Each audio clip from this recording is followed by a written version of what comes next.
Howdy everybody, Michelle here, and I am just going to show you guys a quick tutorial on how to get this nice closed bind off. It's a crown decrease, and it's super easy. Even though I tried to explain it in a couple of my written patterns, people are saying, Michelle, I just don't get it. So this is my cobblestone hat, and I like a nice flat crown decrease. That way it's not all bunched up and it doesn't look real messy. So I actually have a quick beanie that I'm working on here. I'm using my Cinderwood 60 peg 1/2 inch for this. Doesn't matter the pattern. We're not getting into that. So what I'm going to do is, obviously I'm getting ready to do a bind off on this. And how I'm going to do that is real simple. So I have my working yarn over here.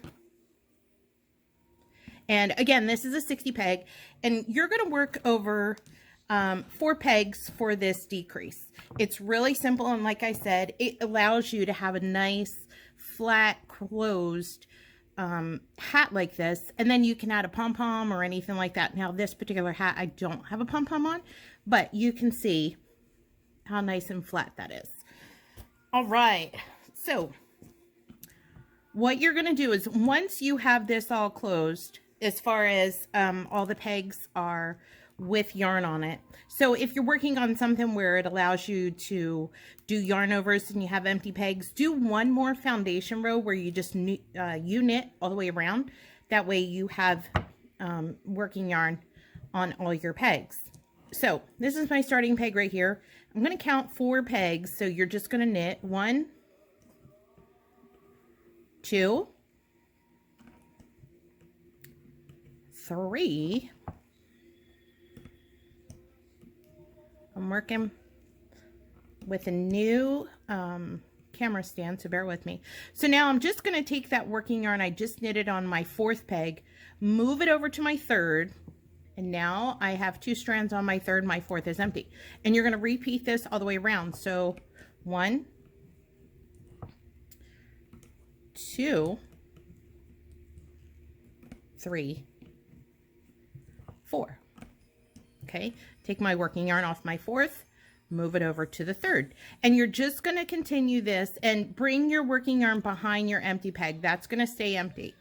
Come right in front of the first one. 1, 2, 3, and 4.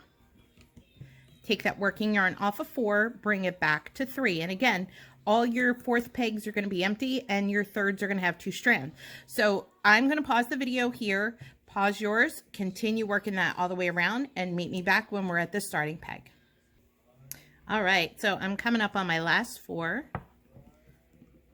2, 3, and 4. Take that, move it over to 3. All right, so now every 4th peg is going to be empty, and every 3rd peg is going to have 2 strands on it. Okay, so we're going to repeat the same thing. Obviously, we don't have to do the 4th peg because that's already empty.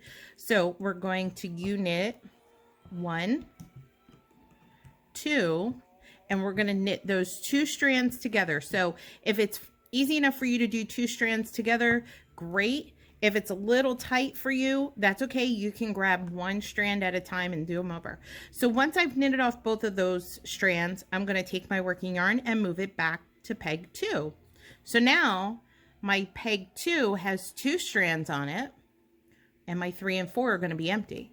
And you're just going to repeat that all the way around, bringing your working yarn behind your empty pegs. 1, 2, and grabbing these 2.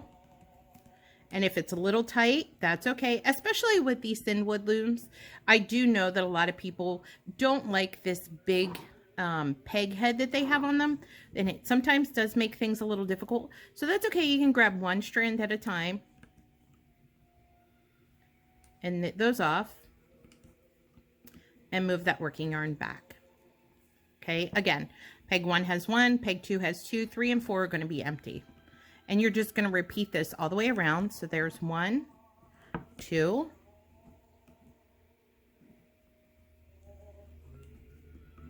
3 and bring that working yarn back to 2. And you're just going to repeat this all the way around, just like we just did with 4. So go ahead and pause your video and continue, and then just meet me back when we get to your starting peg. All right, and I am coming up on the last set. So 1, 2, and then both of these strands on 3, and move 3 back to 2. All right, so just like the previous, now we're going to have pegs 3 and 4 all the way around are going to be empty, and pegs 2 are going to have 2 strands, okay, just like you see there. And that's going to be that way all the way around. Now, a question might come up is, what if you're working with a 41 peg or an odd number of pegs? That's okay. You could just work that in. When you come to the end of the row, you can work that in, and then you can thread it off once we get to the end. All right, so now we're coming up pretty much on the end of this. Bring your working yarn behind, peg 1, grab both on peg 2, and then move that working yarn back to peg 1. So now only peg 1 is going to have anything on peg 1 in the set of 4. All right, so bring your working yarn behind the empty ones. Grab both strands off of peg 2 here,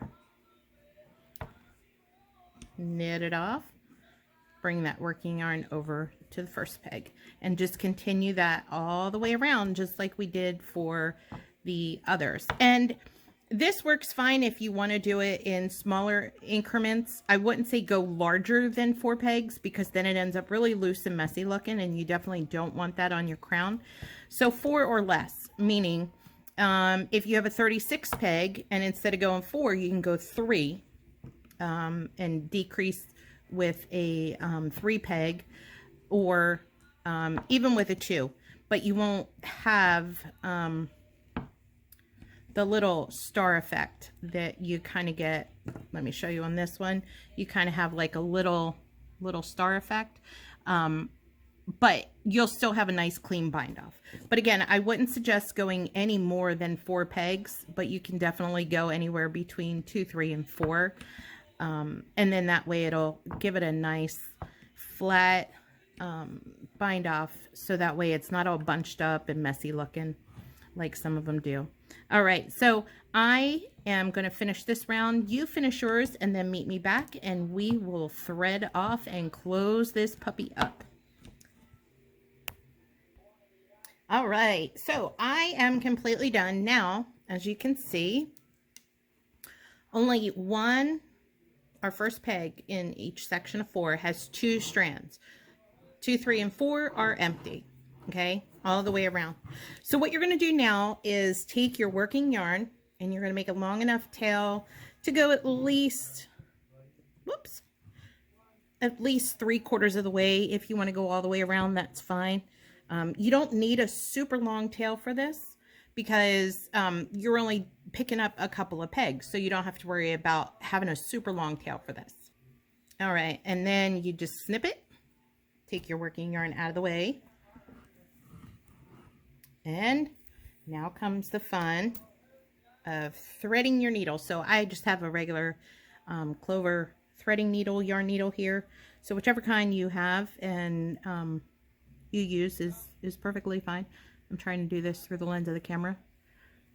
Woo! I need to do that more often, because normally I do like 3 or 4 times and then I get frustrated.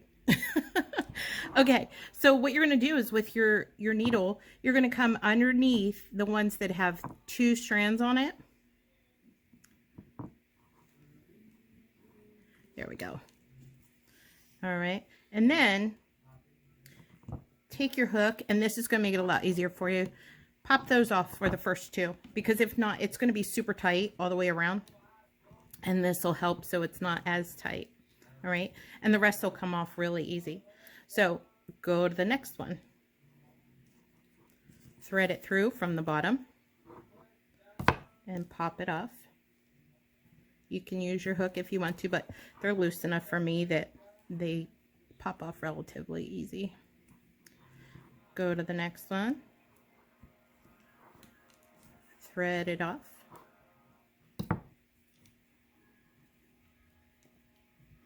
And I want to say a very big thank you to Valentina. She was nice enough to surprise me and gift me with a stand for my phone, which is allowing me to give you guys better viewability from the little one I was using before. So thank you, Valentina.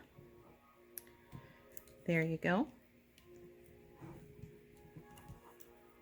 And just continue this all the way around. And also, this board that I'm using underneath of my loom, this is one actually that my youngest son, whoops, let's get that back over on this side, that my youngest son actually made for me. He loves working with wood, and he built me a bookshelf in my office that holds all of my Disney stuff, and he kept a live edge on it. I just love that look. And it's spotted maple, and he had this extra piece that is here. And what he did is, it had a lot of splits and cracks in it.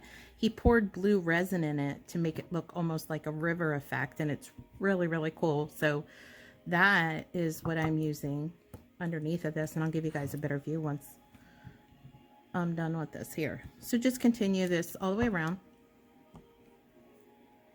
And if your yarn starts to get a little short, that's okay. You can tug it a little bit. It's not going to hurt anything. Give yourself some more slack. And just continue threading those 2 strands off all the pegs that have it. And like I said, once you do this, you can either leave it flat the way it is or add a pom-pom. It makes it a whole lot easier when you add a pom-pom when it's not bunched also. You get a nice flat lay on the base of the pom-pom to the hat. So I got 2 more here. 1 and then the last one. 2. All right. So there's the view. I know it kind of looks, he didn't sand this part down all the way, but I just love the natural look of that. So that's from my son. He's going to be starting a YouTube channel himself, and as soon as he does, I will put this out there. So what you're going to do is, now this is completely, I'm going to move the camera up a little bit so you guys can get a better view of what I'm about to do.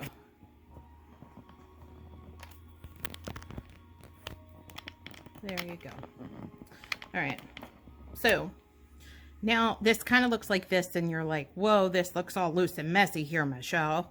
Well, you know I don't like loose and messy. So what you do is you pull that. Now remember, this is the outside of the hat, and you're going to pull that nice and snug. And as you can see there, even though that little hole is there, it'll, ta-da, it'll seam itself up. So what you're going to do is take your working yarn, plunge it through that hole, grab it with your other fingers, just like this, turn your hat inside out, okay, and shore it up, tighten it up. Okay, and what I like to do is go like this and keep it between my hand while I stitch it together. Whoops, sorry, I didn't realize I was out of the view. Okay, and just tug it up and go back and forth.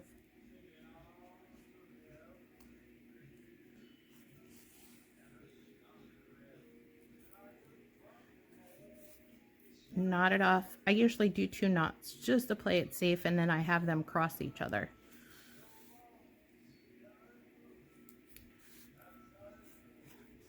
Pull it, tug, snip that off.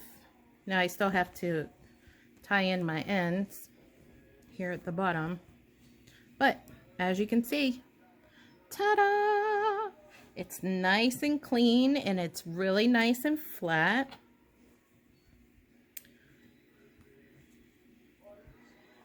There you go. And if I wanted to add a pom-pom to this, I could. I'm not, because this is actually going to be a hat for a guy. But there you go. You got that nice little star diamond effect. And it's that easy. All right. So, of course, if you guys ever have any questions, you know you're always welcome to message me either on Facebook, drop me an email to my email address, ilovetoloomknit@gmail.com, or as always, you are more than welcome, if you're not already a member of my group, to join my group, and I will be happy, along with my wonderful moderator, Becca, and all the great people in the group who are really helpful and help lift one another up. So if you ever need help, somebody is always close. Thanks, guys. Happy looming. Have a great day.